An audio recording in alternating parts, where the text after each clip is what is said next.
All right, here we are, U.S. history students. I brought a helper.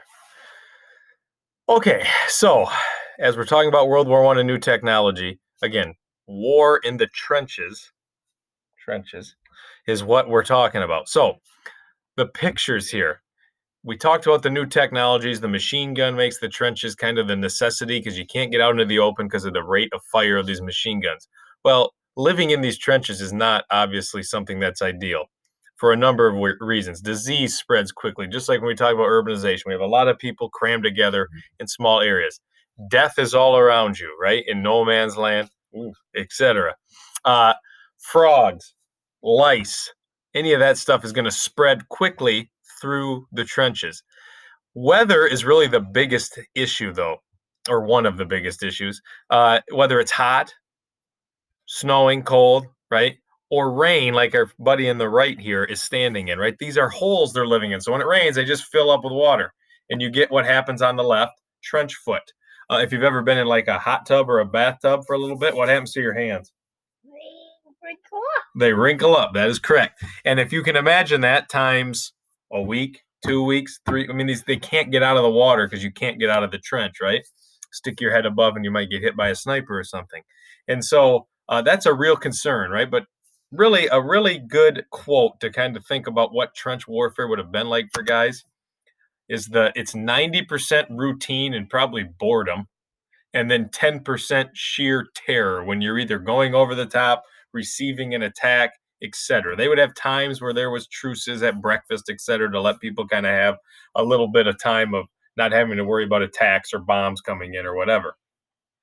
Most famously, the Christmas truce, where German and French soldiers get out and like converse, actually. Great History Channel documentary if you feel so inclined to look that up.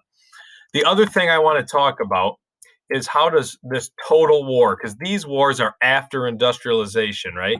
After we now know how to mass produce all kinds of goods. And so we're going to bring that technology to war now. Okay. And so it's going to change things in a number of different ways. And so with total war, it's not just about an army on a battlefield, it's about your whole society fighting a war together. So citizens have to play a greater role. Labor unions are going to be more important. Women are going to take jobs that they hadn't in the past. Now, that will happen more for a U.S. perspective during the Second World War, and we'll meet characters like Rosie the Riveter. Governments are going to expand. Anytime there's a crisis, governments tend to expand their power, and they don't always give it back. Okay, and so Germany even goes as far as making anyone from the ages of 17 to 60, if you're not fighting, you're going to be working in some critical factory setting to develop or work on making bullets and guns and everything else. And then governments will also start to censor people's speech and civil liberties. They don't want to look bad. So we're going to squash any talk that says things that are bad about us. And then also, I mean, the total war is impact on the battlefield is maybe where it's felt the most, right? Lengthy, violent battles. I mean, battles where hundreds of thousands of people are killed and wounded.